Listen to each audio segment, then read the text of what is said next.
Helping. Point Like out where it says amazingly. nothing really grows with Jody on the shows. I was going to say a lot has grown up out No, of it says this nothing week. really blows. Well, a lot of things have blown up too. That's also true. 323-410-0458 is the number. At the bottom of the hour, we have Glenn Kirshner, and then John Fugelsang at the bottom of the next hour, and then we have Frangela all hour 3. Thank God. I know. I'm just going to wind them up and let them go. Yes. It's fun. I gave you material to make them it's like you're like the anti-Stephanie because like you've given them things that will will spark joy. Oh, I like doing that. As opposed to what we usually do to them. I know. And I look forward to seeing them. I miss their little faces. They're lovely. Everybody. I mean, Glenn Kirshner and his eyes. Ooh. By the way, we'll be John plugging and this. his hair. We'll be plugging this with Glenn Kirshner, but I started watching his docuseries on Peacock. Yeah. And whoo boy. It's called Who Killed Robert Wan? Yeah. Or Wan, excuse me. Right. And it looks, I haven't watched it yet because I want to sit down and watch the whole thing all at once. Yeah, he didn't prepare me for this when he told me that this documentary was coming. I started watching, I was going, oh. Dylan, get in here. We're going to need to watch this.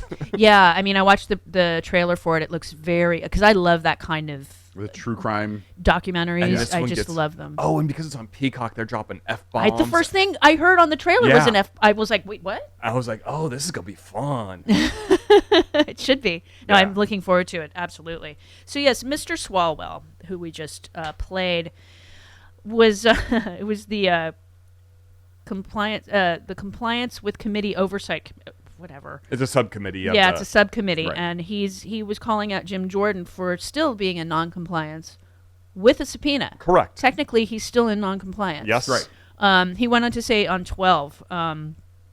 This is what he had to say about Jim. May 31, you see a letter sent to then Representative Jordan asking that he honor his subpoena. He was asked over and over and over, you were a witness to a crime. You were a witness to the greatest crime ever committed with the most criminals ever indicted in America. Mm-hmm. Will you help your country? Will you comply with that subpoena? No compliance. Crickets. Absolute defiance of the subpoena. And because of that defiance, the chairman was referred, and it's still pending, to the House Ethics Committee. I love that. Yeah. Oh, yeah. He's like, really, Jim? You're going to complain about anyone not complying with any BS. subpoenas. Yeah, the letter that Jim wrote to Representative Thompson, he said, this request is far outside the bounds of any legitimate inquiry, violates core constitutional principles, and would serve to further erode legislative norms. Oh, F you. Sure. Oh, yes. And then Swalwell went on to say this. Nailed him. Yes, this is where it goes. And I want to have the congressional oath put up there, but the congressional oath mandates that members of Congress defend the Constitution without any mental reservation, or as it says on the slide, purpose of evasion. There you go. Not responding to a congressional subpoena is a direct purpose of evasion. So this is our chairman, hauling all us here, everyone here today, people at the Department of Justice, the Department of Education, who are doing important work to claim they are out of compliance when he himself is currently out of compliance. I'm glad that, I hope people are watching because they're leaving the cameras on in the House right now, right? And these hearings are, oh boy.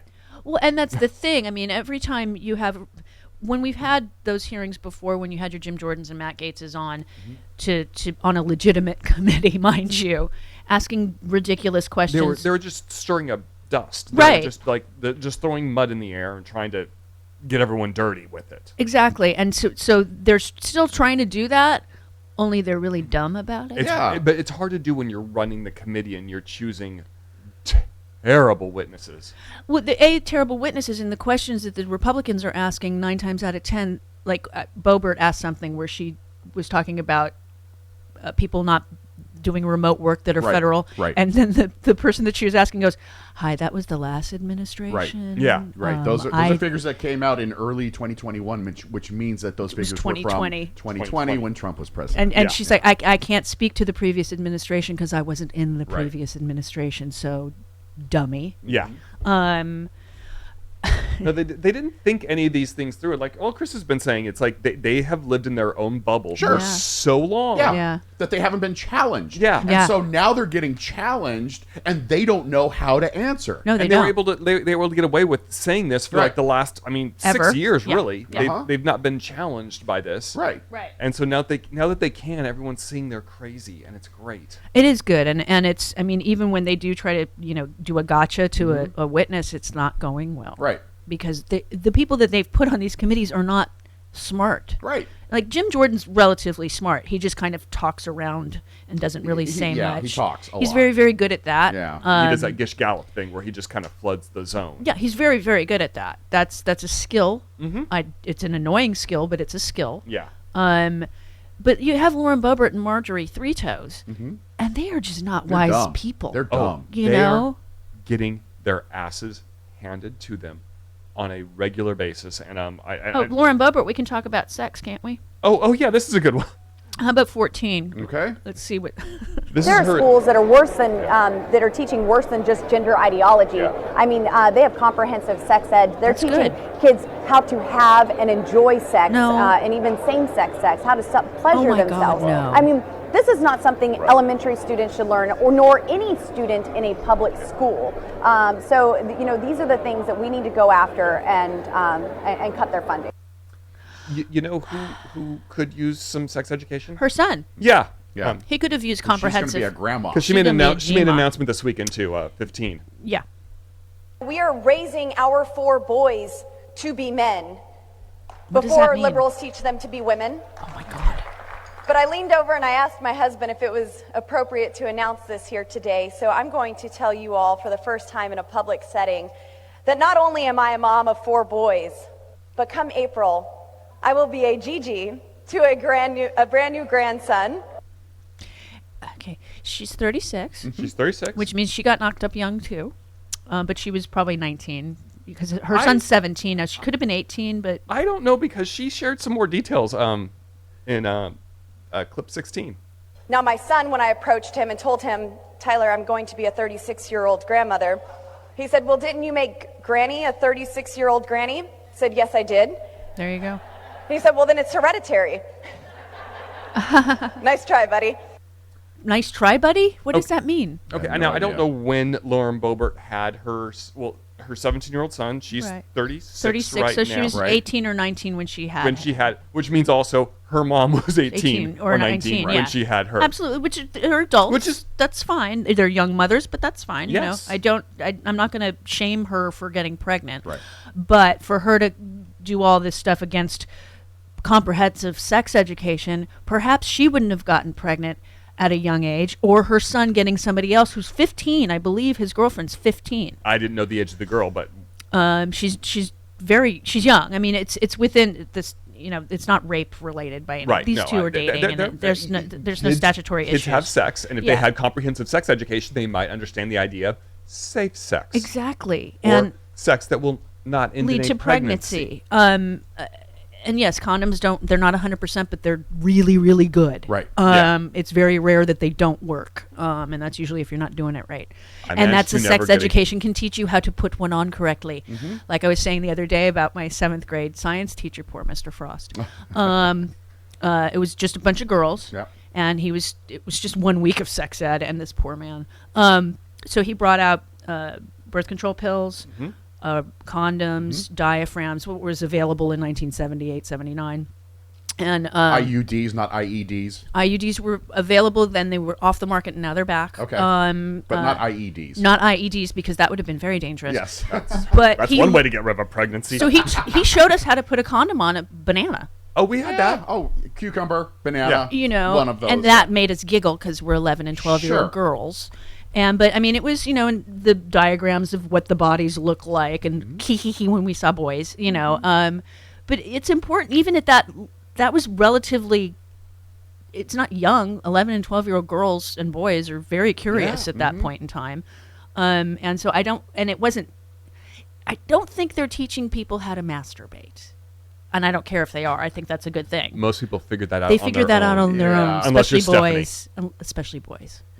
my sister's oldest, when he was like really young, like 2, she was changing him or bathing him or something, and he started pulling. Wow. And then he pulled too hard and hurt himself. Oh, ow. Because he was only like 2 years old. Well, he was, and she goes, see, this is why we're nice to that. She said, don't be mean to it. You have to be nice to that. And he was like, he started crying because it was just a little too much. He was having a good time. Yeah. 2 or 3 years. That's when you start, by the way. yeah, but also like it's And it's healthy. but also like just safe sex. Like my last girlfriend, I know this is a shock to everyone. She really wanted to get pregnant. She really wanted to have a baby. Oh my God. And so She was looking for a husband. I was extra careful to lock that down because I was not getting her pregnant. Yeah. Because Travis was having some realizations about himself and who he liked to have sex with at the time, and it was not women. Well, exactly. But yeah, that would, wow. Yeah, I was Was this very in college? yeah Okay. yeah, Well, adults at least. and she was older than me. All right. Yeah. So it was but no, so I knew she wanted to have a baby, so I was very, very careful about everything. That's funny. Yeah.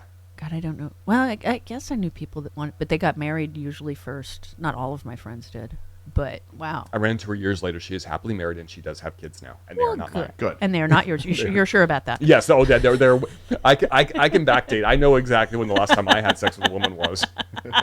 I can backdate to that one. Oh wait, let's just wrap this up because Okay, 17 real with quick. Boebert, because here's the other thing, she's talking about pregnancies and stuff like that. This is just weird where she goes with this. Okay. And there's something special about rural conservative communities. Okay. They value life. If you look at teen pregnancy rates throughout the nation, well, they're the same in rural and urban areas. However, abortion rates are higher in urban areas, and teen mom rates are higher in rural conservative areas. Because we understand the preciousness of the life that is about to be born. Oh my God. Or you're stupid and you're not teaching your kids how to not get knocked up Right. to avoid teen pregnancies, you dumb whore. My. She's got that Sarah Palin thing going on. She's not as smart. Yeah. Well.